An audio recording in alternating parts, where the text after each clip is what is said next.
নমস্কার বন্ধুরা, আশা করি তোমরা যে যেখানে আছো ভালো আছো। আমিও ভালো আছি। আজকে আমি তোমাদের সঙ্গে এঁচড়ের কালিয়ার একটা নিরামিষ রেসিপি শেয়ার করব। আশা করি তোমাদের ভালো লাগবে।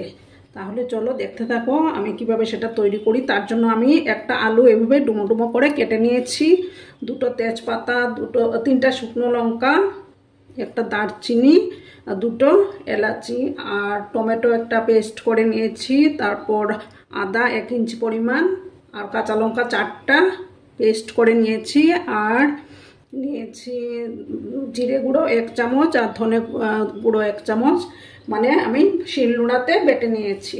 গ্যাসটা ধরিয়ে দিচ্ছি। প্রথমে আমি এই একটা ছোট্ট এঁচড়, ওই এঁচড়টাকে আমি 5 মিনিট ভাপিয়ে নেব। আর দই নিয়েছি আমি 3 চামচ।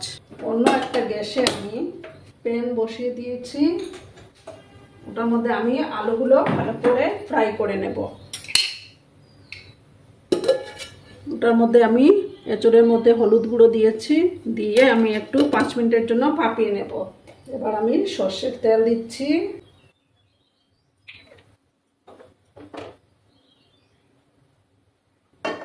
তেলটা ভালোভাবে গরম হয়ে যাক, তারপর আমি আলুগুলো ফ্রাই করে নেব। আমার তেলটা গরম হয়ে গেছে, এবার আমি সামান্য একটু হলুদ গুঁড়ো দিয়ে আলুগুলো ফ্রাই করে নেব।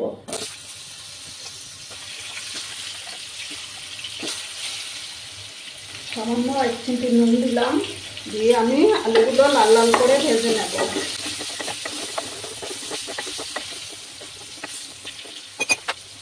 একটু আমি ঢেকে দিলাম। আমি এই গ্যাসটাতে ট্রান্সফার করে নিলাম।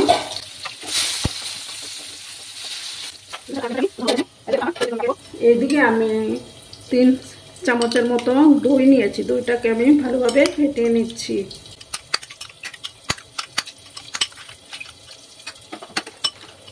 এবার আমি এই দইয়ের মধ্যে একটু কসুরি মেথি অ্যাড করে দেব।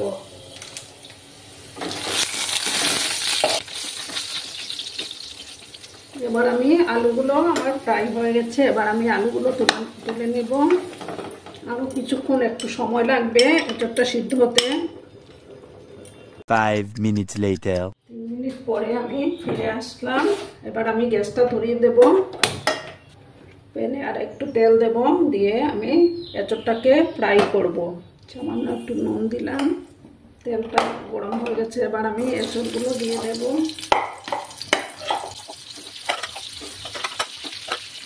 দিয়ে সামান্য একটু নুন দেব, দিয়ে এটাকে ভালোভাবে ফ্রাই করে নেব।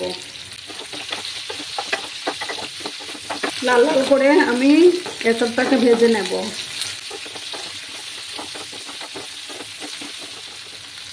এদিকে আমি আরেকটা গ্যাসে জল বসিয়ে দিলাম, যে এঁচড়ের মধ্যে দেওয়ার জন্য গরম জল আমি ইউজ করব। আমার আজকের রেসিপিটি যদি তোমাদের ভালো লাগে তাহলে অবশ্যই একটা লাইক, কমেন্ট, শেয়ার এবং সাবস্ক্রাইব করার অনুরোধ রইল। বন্ধুরা, তোমাদের একটা লাইক আমাকে অনেক দূরে এগিয়ে যেতে সাহায্য করবে। ভিডিওটি স্কিপ না করে সম্পূর্ণ দেখার অনুরোধ রইল। এবার আমি এঁচড়গুলো তুলে নেব। এবার আমি কড়াতে আরো একটু তেল দেব। 3টা শুকনো লঙ্কা, 2টো তেজপাতা, 2টো এলাচ, 2 টুকরো দারচিনি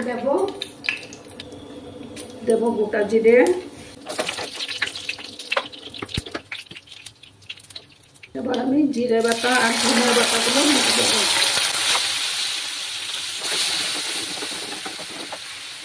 মশলাগুলো ভালোভাবে কষিয়ে নেব। এখানে দেব আদা বাটা আর 4-5টা কাঁচা লঙ্কা আর গোলমরিচ বেটে দিয়েছি। দেব পরিমাণ মতো হলুদ গুঁড়ো।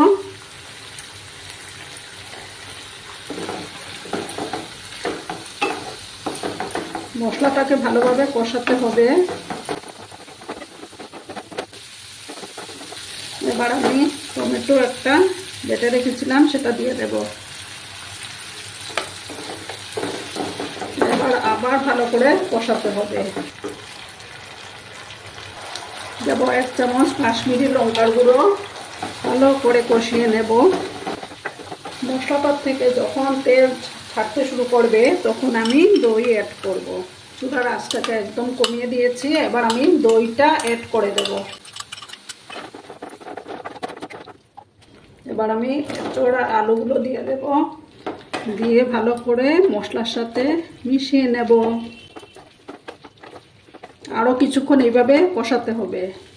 যেহেতু এটা নিরামিষ রান্না সেহেতু একটু চিনি আমি অ্যাড করব। আরও কিছুক্ষণ এইভাবে কষাতে হবে। তোমরাও বাড়িতে এইভাবে ট্রাই করে দেখো, খেতে খুব দারুণ লাগে। নিরামিষ দিনে এইভাবে রান্না করে দেখো, ভালো লাগবে। এবার আমি গরম জল অ্যাড করে দেব।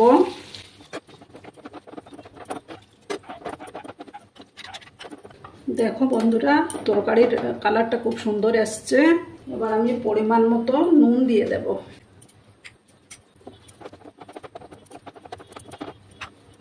এবার আমি এটাকে ঢেকে রাখবো 10 মিনিটের জন্য। 10 মিনিট পরে আমি ফিরে আসি। 10 মিনিট পরে আমি ফিরে আসলাম। আমার নিরামিষ এঁচোড়ের কালিয়া রেডি হয়ে গেছে। এবার আমি 1 চামচ ঘি দিয়ে দেব। সামান্য গরম মশলা অ্যাড করে দিচ্ছি। গ্যাসটা আবার অফ করে দেব। আমার পুরনো বন্ধুদের অসংখ্য ধন্যবাদ এইভাবে আমাকে সাপোর্ট করার জন্য। তোমরা খুব ভালো থাকবে, সুস্থ থাকবে। এবার আমি সার্ভ করে তোমাদেরকে দেখাচ্ছি। সাবধানে থাকবে। ধন্যবাদ।